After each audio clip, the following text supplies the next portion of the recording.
Romeine 12 vers 1. Broers, op grond van die barmhartigheid van God, roep ek dus nou op om julle liggame beskikbaar te stel as 'n offer wat lewend en heilig is en vir God aanneemlik. Dit is julle sinvolle godsdiens. Julle moenie aan hierdie wêreld gelykvormig wees nie, maar verander word deur die vernuwing van julle denke, sodat julle goed kan onderskei wat die goeie en aanneemlike en volmaakte wil van God is. Dit dan, en dan Filippense 4 van vers 2 af. Ek vermaan vir Judea en ek vermaan vir Sintige om in die Here eensgesind te wees. Ja, ek vra jou ook, getroue medewerker, help hierdie vroue. Hulle het saam met my vir die saak van die evangelie gestry, ook saam met Clemens en my ander medewerkers wie se name in die boekrol van die lewe staan. Verbly julle altyd in die Here, ek herhaal, verbly julle. Laat julle vriendelikheid aan alle mense bekend word. Die Here is naby. Moet oor niks bekommerd wees nie, maar maak in alles jou versoeke deur gebed en smeking en met danksegging aan God bekend. En die vrede van God wat alle begrip oortref, sal in Christus Jesus oor julle harte en gedagtes waak.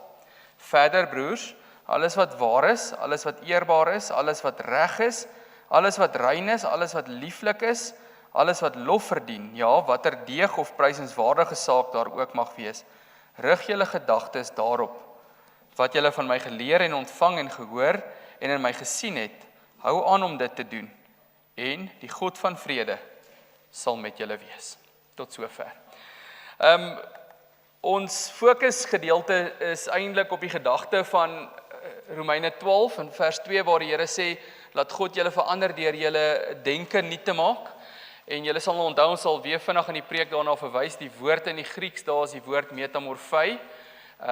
Met ander woorde waar die woord metamorfose vandaan kom, so is nie net 'n ligtelike verandering nie, is 'n totale gedaanteverwisseling wat moet plaasvind binne in ons. En dan verbind ons dit vanoggend aan wat Paulus hier sê.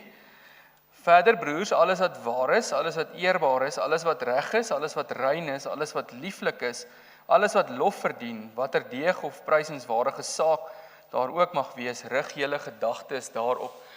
As die Here dus vir ons sê dat hy moet ons nuut maak deur die vernuwing van ons gedagtes, dan is dit nie 'n ding waarin ons totaal passief staan nie. Die Here maak die bane oop, hy maak dit moontlik, maar hy gee jou ook die roeping om aktief in dit deel te neem, om aktief saam met hom in die proses te werk om jou brein so te vorm. So gaan 'n paar interessante goed oor die brein leer vanoggend, maar die eerste ding wat ek net bietjie ons fokus toe na wil trek is dat ons lewe dan regtig waar in 'n tyd waar dit voel soos 'n slagveld vir 'n mens se aandag.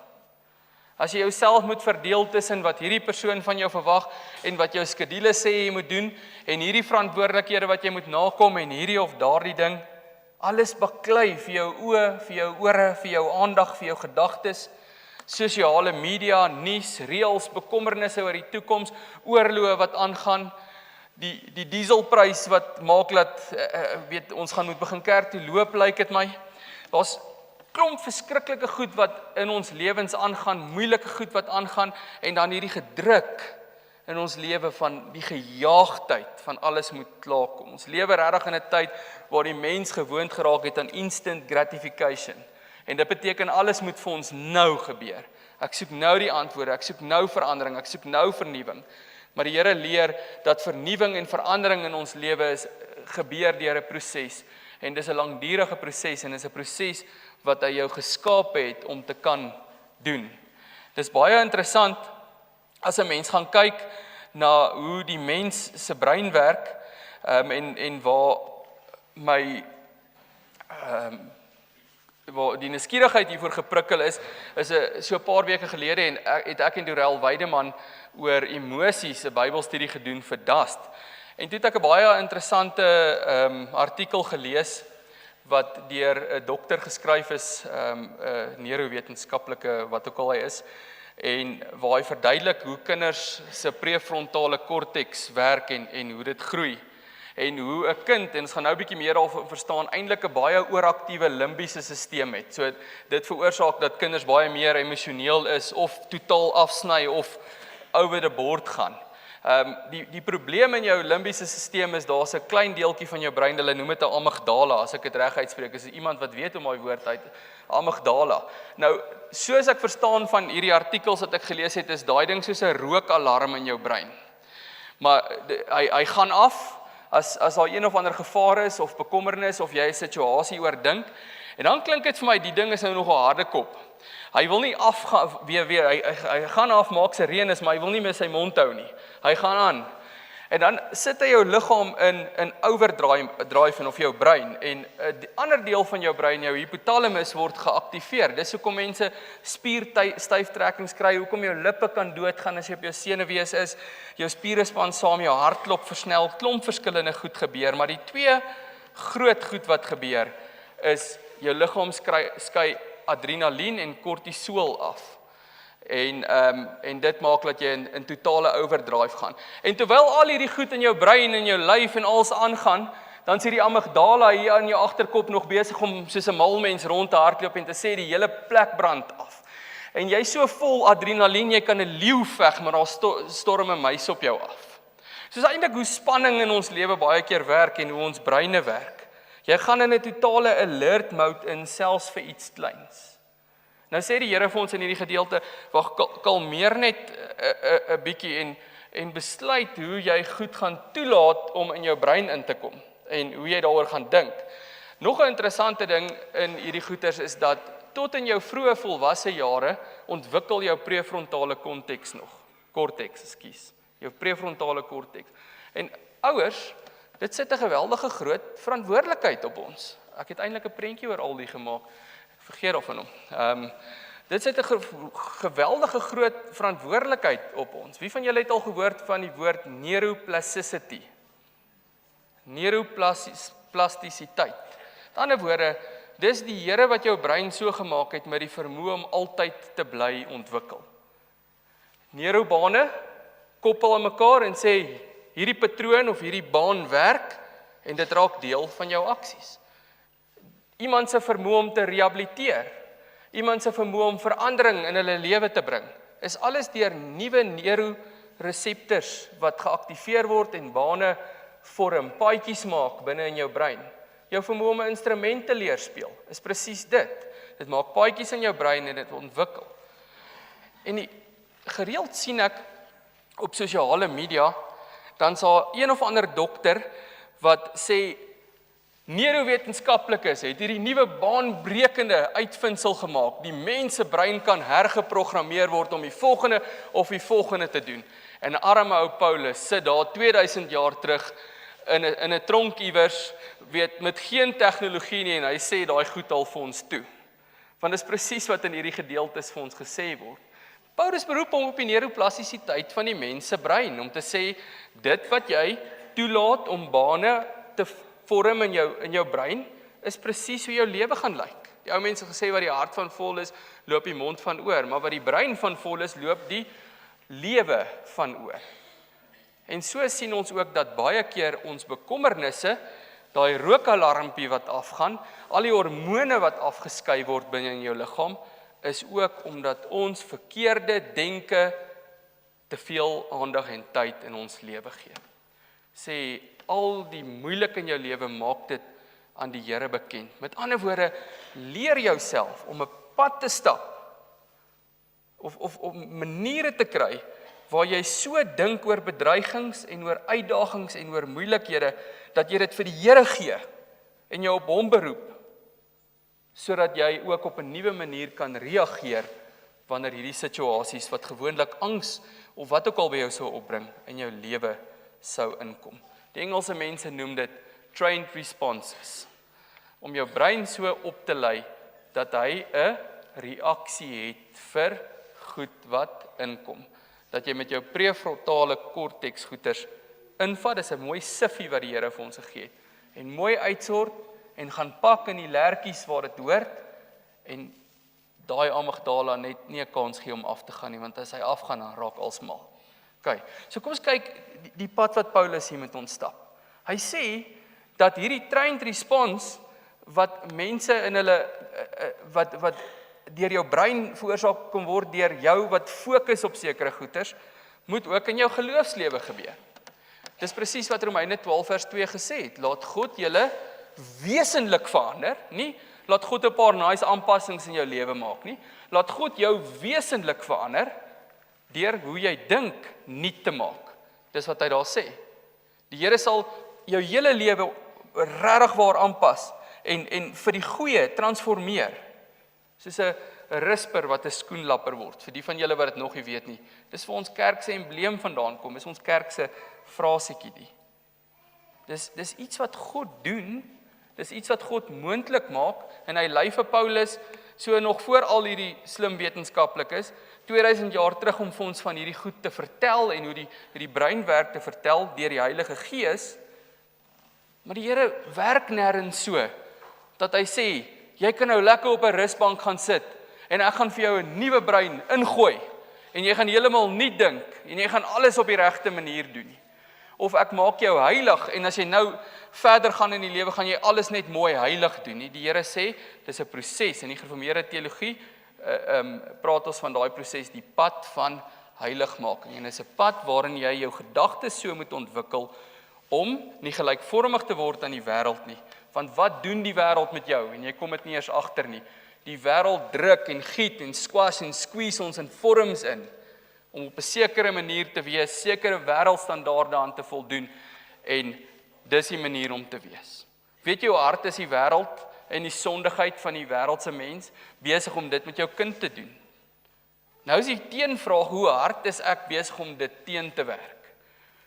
Hoe konstant en dringend is ek besig om seker te maak dat wat hier binne toegelaat word en hier binne aangaan, waar en mooi en reg en edel is? En nie net my nie, maar my kinders. Hoe maak ek seker wat daar in hulle ingaan en aangaan, is waar en reg en edel? Dat die wêreld my nie giet nie, maar dat die Here my giet. Dis presies daai, moenie aan die wêreld gelykvormig word nie.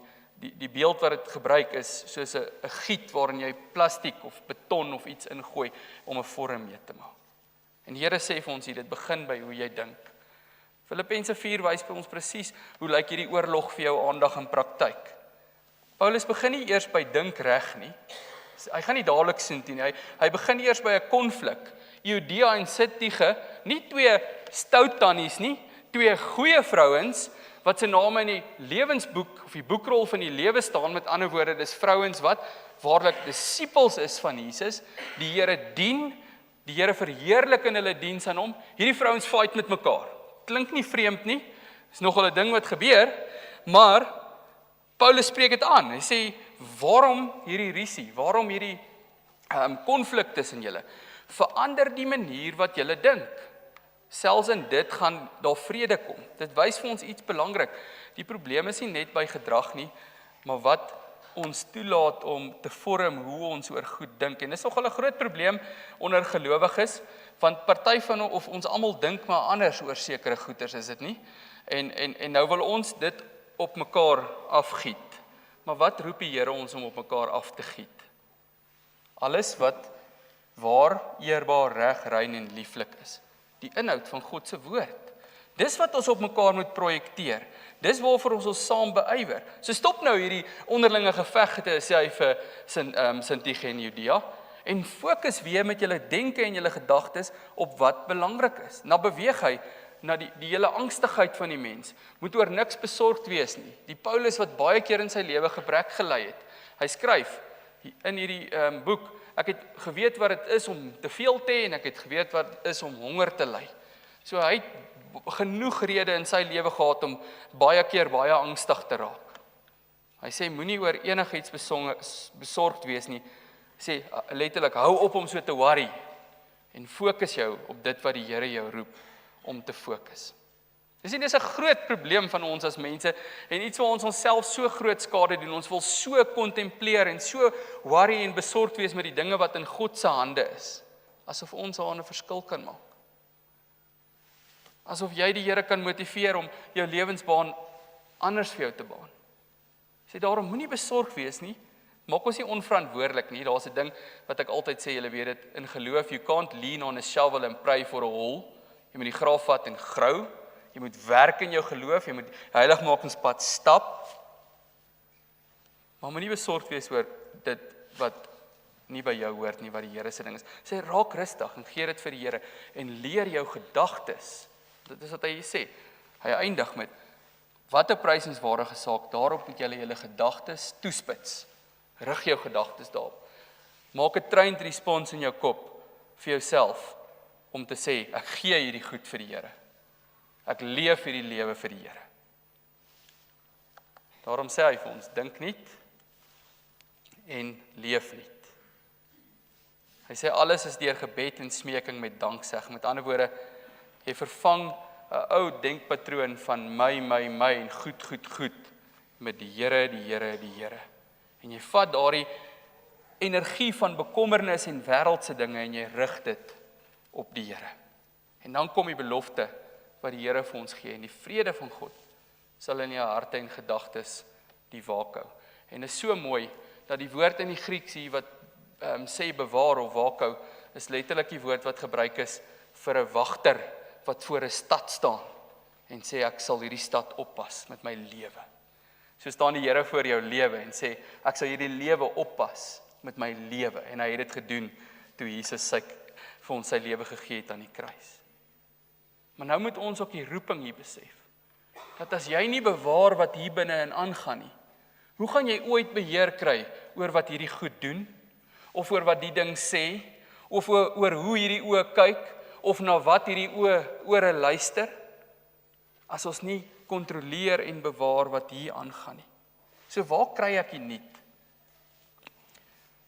Paulus sê, alles wat waar is, alles wat rein is, wat lieflik is, dink daaroor, maak jou gedagtes vol. Beteken nie om net iets vinnigs te dink nie, die woord daar logizeste, dit beteken om iets doelbewus te oorweeg, jou gedagtes daarop te rig, om dit te oefen, om dit deel van jou praktyk te maak, om oor en weer aan hierdie goeters te dink, en dan met die woorde deur die genade van die Here gelei deur die Heilige Gees, kies wat jy oordink. En as alles wat Paulus in vers 8 noem, alles wat waar, eerbaar en al hierdie goeters is saamgevat in die woord van die Here. Dis wat die Here vir ons openbaar, dis sy waarheid, die waarheid oor homself, dis God self wat in jou geteken word. Dis die maatstaf en die bron van regte denke. En daarom kan ons nie die woord van die Here net oppervlakkig scan nie.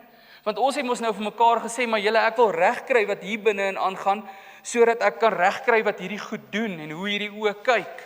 As ek nie kan regkry wat hier binne in aangaan nie, nou sê die Here vir jou, hoe jy dit regkry, is deur my woord te logizeste en te oordink meer en meer. Besig te wees daarmee. En 'n disipel wat sê, ja, maar ek wil so vorentoe gaan. Want die Here sê, hy gaan my kop nuut maak, en saam met my kop wat nuut word, gaan baie dinge in my lewe nuut raak. Scan ek mos nie oppervlakkig die woord van die Here nie. Gaan ek nie ligtelik om daarmee om te oorweeg, gaan ek na 'n geleentheid toe waar ek na 'n preek kan gaan luister of nie? Gaan ek by 'n klein groep behoort of pas dit nie regtig my skedule nie? Gaan ek persoonlike Bybelstudie doen met die intensie om te memoriseer en in te neem en te verteer, om die woord van die Here met erns aan te gryp, sodat die Here hier vir my vorming en rigting kan gee, wat my dag of my rigting in my lewe elke dag beter maak. Want jy moet verantwoordelikheid vat vir jou denke. Niemand anders gaan dit doen nie. Ons kan nie leef onder die illusie dat ons maak hierdie vol met allerhande wêreldse goed. Ek kan baie lelike goed opnoem waarmee mense se gedagtes besig is. Maar ons wil nie leef nie. Dis mos 'n contradiction, is dit nie? Dis hoekom die Here in hierdie gedeelte roep, train nuwe pathways deur my waarheid, dan sal jy daai waarheid kan leef. Jy vat verantwoordelikheid oor jou gedagtes. En jy kan ook nie met die idee leef, ag weet jy, dis maar net hoe my brein werk nie. Ek is so gemaak en so laat staan. Wie sê daai? Die Here sê jou brein is neuroplasties. Dit kan verander word en ek wil dit vir jou verander. Al wat jy moet doen is werk net saam met my, vat verantwoordelikheid. Rig jou denke op my, oefen jou denke op my. Bou nuwe patrone saam met my. Dit klink presies wat die moderne ouens wat sielkunde doen gebruik 'n ding wat hulle noem kognitiewe gedragsterapie. Dis presies hulle uitgangspunt. Hulle is baie slim, maar Paulus het dit al baie lank terug geweet. Jy verander wat hier aangaan, dan gaan jy verander hoe jy voel en hoe jy doen. So eenvoudig soos dit. Daarom sê hy eintlik vir jou hier, werk saam met die Gees van God om jou denke te dissiplineer. Vers 9, wat jy geleer het, doen dit. Dink dit, doen dit. Die denke en lewe moet so by mekaar kom, nie van mekaar geskei word nie. En in God se vrede sal met jou wees, as dit is wat jy besig is om te doen. Selfs al storm iets op jou af wat jou heeltemal moet verboureerd maak. Selfs al is daar 'n situasie waarna jy kyk en is moeilik, of jy moet goed doen en dis moeilik om te volhard in 'n nuwe manier van lewe. As jy jou gedagtes vorm deur God se goeders, dan sal God se vrede self oor jou wees. En God se vrede, geliefdes, beteken sy werkende teenwoordigheid in die wete dat alles rus op hom. So vra jouself die vraag nou, maar wat nou vorentoe? Waar los dit my? Dit beteken die oorlog om jou aandag is werklik. Maar die Here sê jy is nie weerloos teen dit nie. Jy het nie geen verdedigingsmeganisme teen dit nie. Elke keer wat jy in 'n spiraal van vrees gaan, dan oefen jy 'n patroon na die verkeerde kant. Maar wanneer jy kies om dit vir die Here te gee en te bid en daarmee in die Here oor te gee, dan breek jy daardie patroon. En nou moet ons besef wat die praktiese implikasies hiervan is. As al sekere goeders wat ek weet ek nie moet doen nie, maar ek laat dit toe, en ek sê okay, ek sal volgende keer stop. En almal van ons het iets. Dan bou jy 'n patroon. Jy versleg jou eie situasie. Vanoggend het baie van julle vir julle kinders gesê, ag weet julle is nagmaal vanoggend, Dominee gaan baie lank preek, julle kan maar by die huis bly. En jy het 'n patroon gebou in jou kind se denke daarmee. Dis presies wat jy gedoen het. Jy het sy kop geleer om op 'n sekere manier te dink. My kinders kyk na stories waar daar lelike goeters, al die maatjies kyk. Jy bou 'n patroon. Jy skep 'n neural pathway, sorry vir die Engels.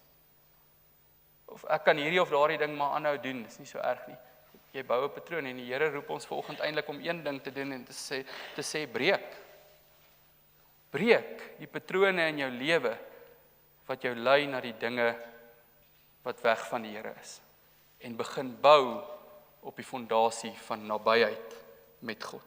En oor tyd, dis die Here se belofte, word jy in hom verander en nuut gemaak. Nie net jou gedrag nie, hoe jy dink, jou hart, jou hele lewe. Die wêreld probeer ons van buite af vorm en die wêreld werk rof soos 'n panelbeater, slaan met hamers en plak fakehede oor en allerhande goeders, maar die Here kom en sê ek gaan jou van binne af verander. Werk saam met my. So die vraag is eenvoudig. Wat gaan jy breek en waar gaan jy bou? Watse paaie gaan jy stop en watse paaie gaan jy mee aangaan? En hoe sê die Here gaan jy dit doen? Met een eenvoudige vraag. Wat gaan jou aandag kry? As daar 'n oorlog is vir jou tyd en energie, wie gaan dit wen? Kom ons bid saam. Here, dankie vir die wonderlike voorreg dat nuut raak deel is van hoe U ons vorm, deel is van wie U ons maak. Dat ons kan nuut raak in ons Here Jesus, in sy offer en sy bloed. Maar Here, nou moet ons oorgee en ons moet in hierdie offer leef. Ons moet laat hierdie offer en U woord ons denke en ons dade en ons besigheid en ons huwelik en ons ouerskap en ons verhouding met ander mense en ons verhouding met mense wat vyandig is teenoor ons. Ons moet laat U waarheid, ons moet dat die offer van Jesus dit alles bepaal. En U leer vir ons, wanneer ons gedagtes so vol maak van dit, wanneer U die oorlog vir ons aandag wen, omdat ons in 'n heilige offer wat vir U aanneemlik is, ons aandag en ons energie en ons tyd vir U gee, dan sal U ons vorm om te leef in die vrede wat alle verstand te bowe gaan. En ja, Here, hoe smag ons in die tyd waarin ons leef, nie na vrede nie. Gee dat ons hierdie pad sal volg. Gee dat ons gedagtes so deur U dinge gevorm sal word, dat ons in hierdie vrede mag leef en aanhou leef, en dat ons ook van hierdie vrede kan gaan leer. Ons bid so van U Vader in Jesus se naam. Amen.